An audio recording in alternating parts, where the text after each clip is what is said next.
At 14:20 on July 31, 1943, Private Rodger Young lay face down in the mud of New Georgia Island, Solomon Islands, pressing his body into the jungle floor as Japanese machine gun fire cut through the canopy 6 feet above his head. 24 years old, 14 months in uniform, 0 confirmed kills. He had been demoted 1 rank 3 weeks earlier because his commanding officer decided his eyesight was too poor for frontline infantry duty. His hearing, damaged in a training accident the previous year, meant he had to watch a man's lips move to understand what was being said. The army had tried to send him home. Young had refused to go. Now the platoon he had refused to leave was about to be destroyed on a hillside trail in the middle of the Pacific, and he was the only person in a position to do anything about it. The 37th Infantry Division, the Buckeye Division, had been fighting for control of the Munda Airfield on New Georgia since early July. Munda was the objective. Japanese forces had built the airfield in late 1942, cutting the jungle off a coral peninsula, and from Munda their aircraft could reach Guadalcanal, could threaten Henderson Field, could interdict the supply lines the Americans needed to push further up the Solomon Island chain toward Rabaul. Taking Munda meant cutting through 16 miles of jungle so dense that artillery was nearly useless, where the Japanese had 3 months to prepare, where a single entrenched machine gun crew could stop a regiment. Young's unit was Company B, 148th Infantry Regiment, 37th Division. On the afternoon of July 31st, the company was moving along a jungle trail toward a ridge that overlooked the Japanese perimeter. The trail narrowed at a bend approximately 200 yards from the ridgeline. The jungle closed on both sides to within 8 feet of the path. There was no way around the bend. You went through it or you went back. At 14:22, the point man went through the bend. A Japanese Type 92 heavy machine gun opened fire from a camouflage position on the ridge slope 60 yards ahead. The point man was killed in the first second. The second soldier in line took a round through the shoulder and went down in the trail. Third soldier dove left into the undergrowth and found himself in 3 feet of mud. The Type 92 fired at 450 rounds per minute. It weighed 122 pounds with its tripod. Its crew of 3 had positioned it with a clear field of fire covering the trail from the bend to a log barrier 80 yards behind the point where the first man fell. The position had been dug in and reinforced with sandbags and cut logs. It was not something you flanked easily. The jungle to either side was mined. Lieutenant James Sorensen, commanding the lead platoon, was 40 yards back when the gun opened up. He had 12 men in front of him on the trail. He had the rest of the platoon behind. Moving forward was impossible. The Type 92 was covering every inch of the approach. Pulling back meant leaving the 2 men at the front, 1 dead and 1 wounded, in the kill zone. Standing still meant the Japanese would begin to work the position with mortars, which they had, and which they had already demonstrated an ability to walk onto a target within 3 adjustments. Sorensen radioed back. He needed fire support. The jungle was too thick for an airstrike.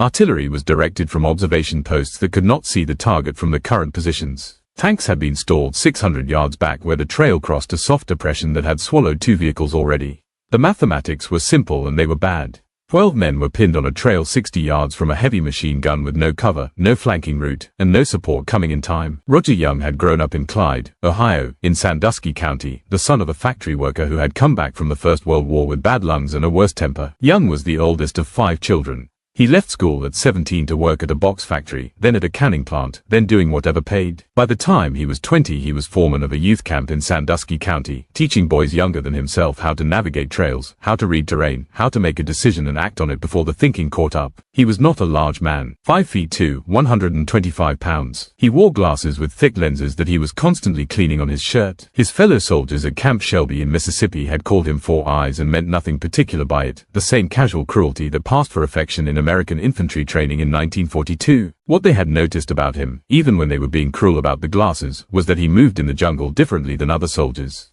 He did not stumble. He did not walk into branches. He placed each foot with a precision that suggested he had been doing it all his life, which, in the flat woods and creek bottoms of Sandusky County, he had. The poor vision had given him something that men with sharp eyes sometimes lacked. He watched everything. He watched all the time. He had learned early that if you were going to miss the obvious, you had better learn to read the secondary indicators.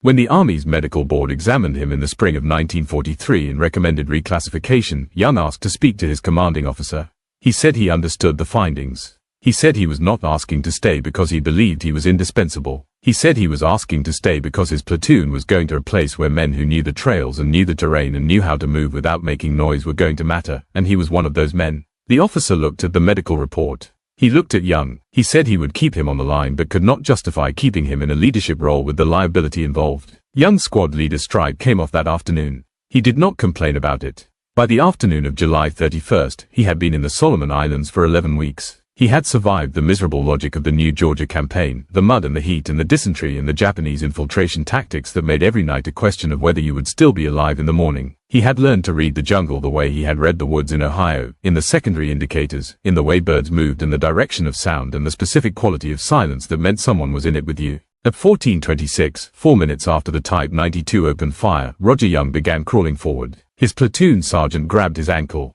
Young shook the hand off. He did not turn around. He kept crawling. He moved 6 inches at a time, testing the ground ahead with his fingertips, his rifle slung across his back.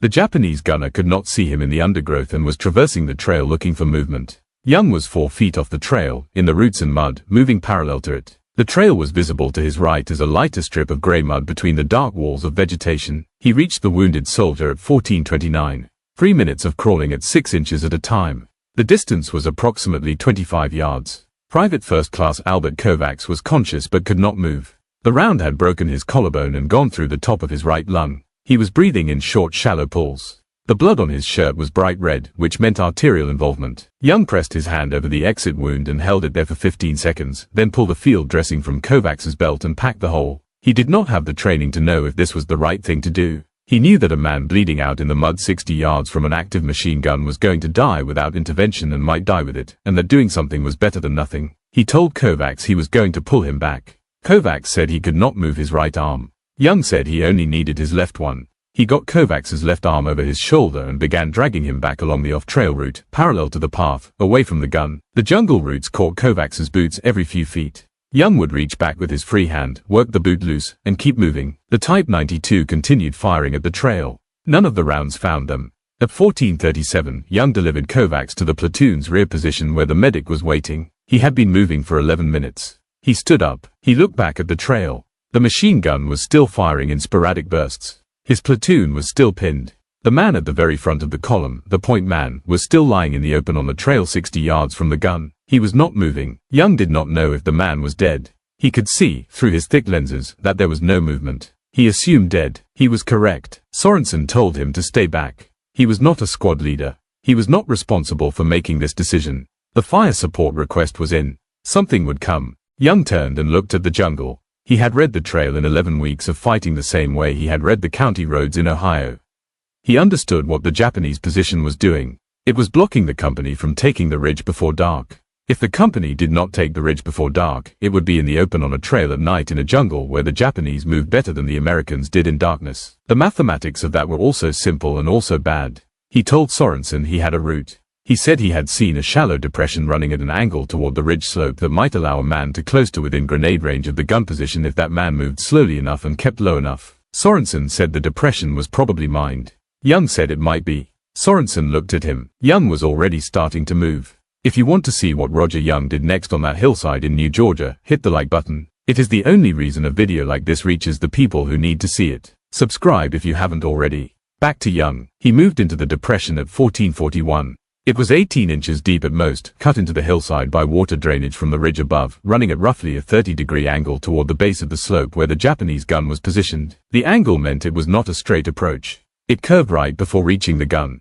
Young crawled into it feet first, on his back, rifle across his chest, pushing himself with his heels. The depression was narrow enough that he had to keep his elbows flat against his sides. A man crawling on his back, feet first, in a drainage cut 18 inches deep, in a jungle where the light filtering through the canopy made everything the same shade of green and shadow. The Japanese gunner could have walked up to him in the undergrowth and been 5 feet away before Young would have seen him clearly. Young knew this. He continued anyway. At 14:47, the Type 92 fired a long burst that swept the trail and then, for reasons Young could not explain afterward because there was no afterward, tracked left and swept the undergrowth 15 feet from where he was lying. He pressed himself flat. The rounds passed above his position. The gun stopped and did not come back. He kept moving. He reached the base of the slope at approximately 14:53. The depression ended where the slope began, at a root-tangled margin where the drainage water disappeared into the jungle floor. Young was now approximately 35 yards from the gun position. He could see the muzzle flash each time it fired. He could see the outline of the sandbag parapet. He could see the heads of 2 of the 3 crew members above the parapet line, visible only because the gun's recoil caused them to shift slightly with each burst and the shifting broke the visual pattern of the sandbags. He had 2 fragmentation grenades on his belt and 1 on his chest strap.